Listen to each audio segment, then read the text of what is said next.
Okay, today is December 21st, 2020. Um, One thing that I enjoy about today is it is the shortest day of the year.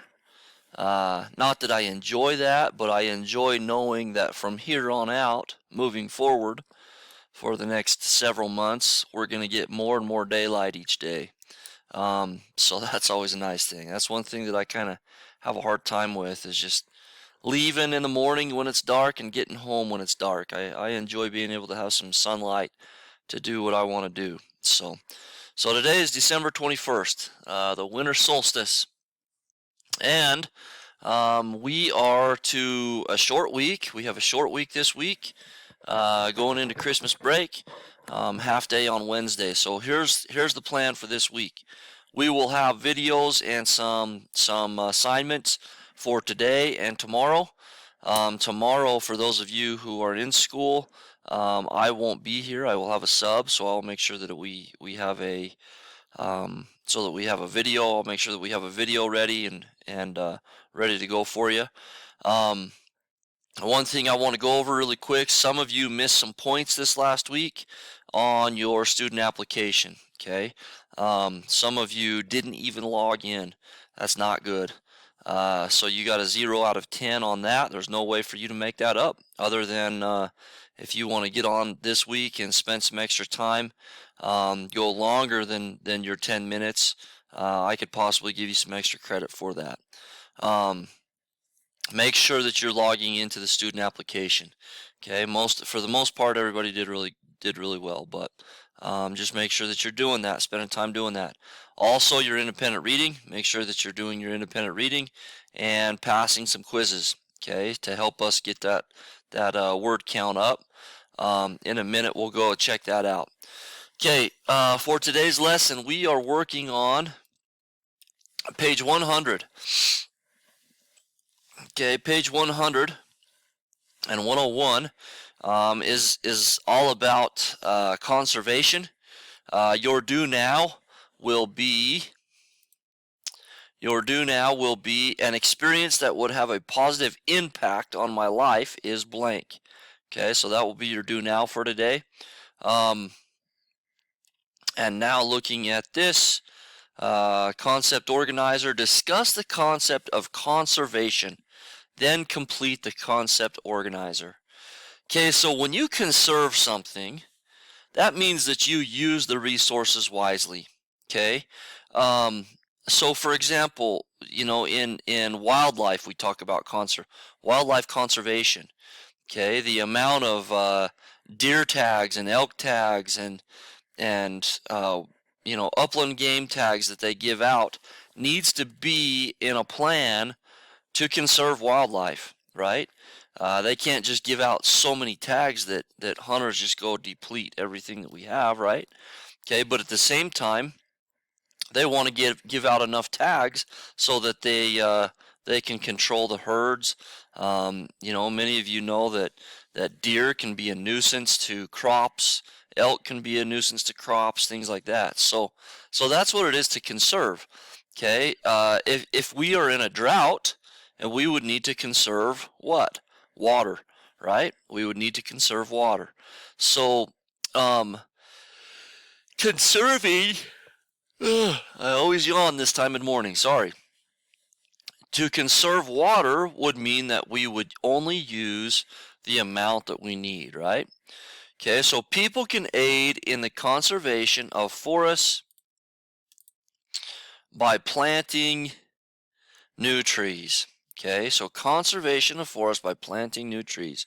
The blank of blank resources such as blank. Okay, so I'm going to put the response on here. I'm going to zoom in so you can see it. Okay, the protection of natural resources such as water, plants, wildlife. Okay, that is the definition of conservation. The protection of natural resources such as water, plants, or wildlife. Okay, now we move down here to characteristics. Okay, conservation is a positive action. That means it's a good action, right? Conservation involves being careful and not doing harm. Okay? So, one thing that really bugs me, I love being in the outdoors. I like to go hunting and fishing and hiking, and I like to go ride my four-wheeler up through the hills, things like that. Okay? One thing that drives me crazy is when people go out to do target shooting and they just leave a bunch of like boxes and bottles, or they'll shoot glass bottles. Um, to me, that is the opposite of conservation. Okay, that's being careless, that's being rude, that's being disrespectful to other people and to nature. Okay, so conservation involves being careful and not doing harm. Conservation can mean using less water or energy. It can also mean protecting the habitats of animals and plants. Conservation can mean using less water or energy. It can also mean protecting the habitats of animals and plants. You can help water conservation by taking shorter showers, not leaving our water running outside to water our lawns forever and ever and ever. Okay, things like that. Many national parks support wildlife conservation. Okay, turning off lights when you leave a room helps energy conservation. Okay, does that make sense? Okay, so here's some examples. You guys can use this, or you can use your own. Okay, non-examples means like dumping chemicals or garbage into the lake. Okay, or dumping garbage on the mountainside. Okay, that's another thing. You see, like somebody will have like an old couch. They just go dump it in the hills. Drives you crazy. Wasting or overusing natural resources. That's another non-example. Watering the lawn during a drought. Okay. So your sentence, I want you to come up with one. To aid in the conservation of natural resources, my school started a recycling program. I want you to come up with your own right there. Okay. All right. Let's move over to the next page.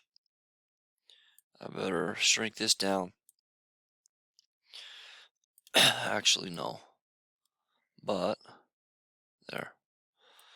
Okay. To deplete.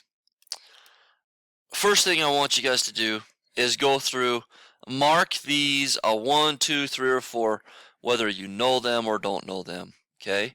Go through and mark them. Pause my video right now. Go through and do that. Okay, so now we're coming back up to the answers here. So deplete, to deplete means to use up so that there is little or nothing left. That means to deplete, right? To totally, like, we depleted the mule deer population. Okay, that would be a bad thing. If we deplete our freshwater water supply, we may cause a crisis or shortage. Okay, groundwater. Okay, that's probably something we're fairly familiar with around here. Water found underground in soil or rock. Okay, I know when you build a home, you have to be very, very careful with groundwater, because if you're planning a basement, you want to make sure that when you dig for your basement that there's no water. If there's water coming up, you're going to have some problems. After a rainstorm or hurricane, groundwater can cause flooding. Okay? Irrigation. We know about that around here. A way to supply water to land or crops. Good irrigation is critical for healthy plants and farmland or gardens. Okay, I know I'm moving pretty quick, so if you need to pause, go ahead and pause. Resources. Things that exist in a region and can be used to provide for people. Things that exist in a region and can be used to provide for people. Wheat is a resource that the United States is able to sell to other countries. Okay? All right, so what else is a resource in the United States? Restriction is a rule or law that limits something. Because of a drought/water shortage, there were restrictions on watering lawns, unnecessary water use. Okay? Like I say, go ahead and pause if you need to. And to sustain to provide what is needed to continue doing something. So sustain, if your crops are sustainable, if your water is sustainable, you are able to you have what you need, right, to continue to do something. Athletes, excuse me again, athletes need water, energy to sustain them during a race or competition. Okay, fairly long video today because there's a lot of vocab. Go ahead, get these two done, page 100, 101, and then make sure that we're getting your time in on your reading and also on your student application. Thanks, guys. Have a great day. One more day, and then we will be the Christmas break. It'll be a nice thing. Thank you all.